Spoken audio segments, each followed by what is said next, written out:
कि देश का भविष्य क्या रहेगा।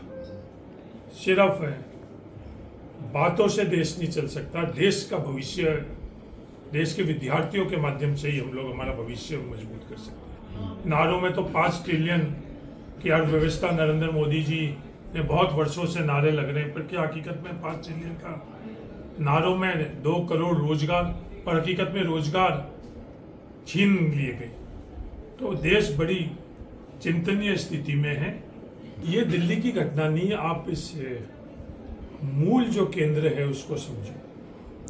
12 वर्षों से शैक्षणिक संस्था इस देश में समाप्त हो चुकी है, रोजगार के अवसर समाप्त हो चुके हैं। नीट, सीबीएसई और एनईटी की परीक्षा की प्रणाली और नतीजे विद्यार्थियों को प्रत्यक्ष तौर पर ये अविश्वास पैदा करता है व्यवस्थाओं के अंदर। पूरे देश के विद्यार्थी, उनका परिवार आज चिंतित है, पूरा देश चिंतित है कि देश का भविष्य क्या रहेगा। सिर्फ बातों से देश नहीं चल सकता। देश का भविष्य देश के विद्यार्थियों के माध्यम से ही हम लोग हमारा भविष्य मजबूत कर सकते हैं। नारों में तो 5 ट्रिलियन की अर्थव्यवस्था नरेंद्र मोदी जी ने बहुत वर्षों से नारे लग रहे हैं, पर क्या हकीकत में 5 ट्रिलियन का नारों में 2 करोड़ रोजगार, पर हकीकत में रोजगार छीन लिए गए। तो देश बड़ी चिंतनीय स्थिति में है।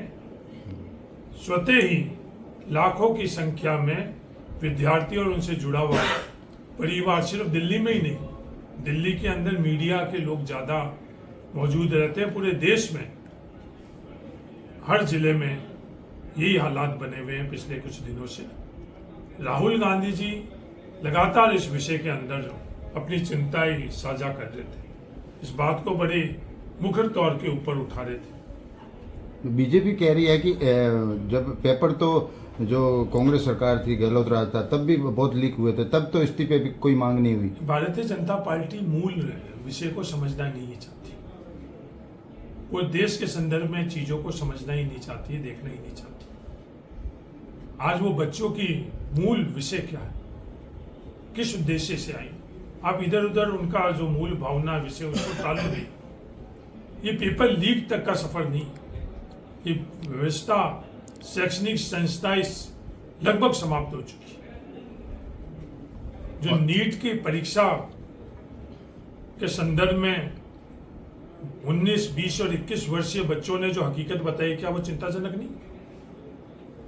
इसके बारे में भारतीय जनता पार्टी से जवाब विद्यार्थी मांग रहे? नहीं, विद्यार्थी को विश्वास है देश से, और आज जवाब भी वो देश से मांग रहे हैं। इसमें हम सब की जो जिम्मेवारी बनती है, जो विद्यार्थी और देश की भावना उसके अनुरूप देश का निर्माण कैसे हो, उसमें अपना योगदान करें। ये हालात क्यों बनी? लोकसभा में कोई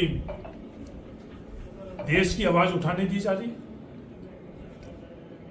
लोकसभा अध्यक्ष की असंवेदनहीनता कि जब इस बारे में चर्चा करने की मांग करी गई, बात करी गई, तो उन्होंने जवाब दिया कि सरकार से पूछूंगा, क्या सदन सरकार चलाएगी या सदन लोकसभा के अध्यक्ष चलाएंगे? तो संसद की संस्था के तौर के ऊपर आज अस्तित्व इस जवाब से ही हमें पूरे देश को महसूस होता समाप्त हो चुका है। तो मीडिया के मार्फत से जो आवाज, संस्थाओं के मार्फत से आवाज, लगातार संघर्ष के बाद में क्या कहीं आवाज सुनाई? अंतिम स्थिति ये आ गई है कि गूंगी बैरी सरकार के चौखट के ऊपर दरवाजा खटखटाना, और एक प्रतिपक्ष के नेता की जिम्मेवारी निभाते हुए राहुल गांधी जी ने, जो देश का मुद्दा है, विद्यार्थी और युवाओं का मुद्दा है, तो इस गूंगी बैरी सरकार को जगाने के लिए उनकी चौखट में नहीं जाएंगे तो किसकी चौखट में जाएंगे? लोकतंत्र के अंदर जिम्मेवारी किसकी?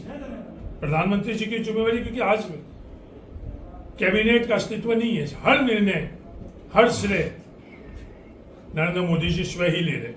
12 साल से हम जो गैर संवैधानिक तरीका देख रहे हैं, किससे वार्ता करें, किससे आशा करें, किससे मांग करें? तो कल का जो घटनाक्रम हुआ उसको आप किस तरीके से देखते हैं, और अब आपकी पार्टी इस बात को किस तरह से जोर शोर से उठाएगी? नहीं, ये कल का घटनाक्रम नहीं है, ये सालों से देश के विद्यार्थियों का व्यवस्थाओं से अविश्वास पैदा होना, संस्थागत परिवर्तन की आवश्यकता है। शैक्षणिक व्यवस्थाओं में संस्थागत परिवर्तन की आवश्यकता है। परीक्षा प्रणाली में संस्थागत व्यवस्थाओं में परिवर्तन की आवश्यकता है। रोजगार के संदर्भ में मूल बात यह है, इधर उधर की हम लोग अगर बात को करेंगे तो हम इन विद्यार्थियों की भावनाओं को नजरअंदाज कर रहे हैं। लगातार इस बात को हम लोग उठा रहे हैं। भविष्य में जब तक देश को न्याय नहीं मिलेगा, विद्यार्थियों को न्याय नहीं मिलेगा, तब तक इस बात को हर तरह से उठाएंगे।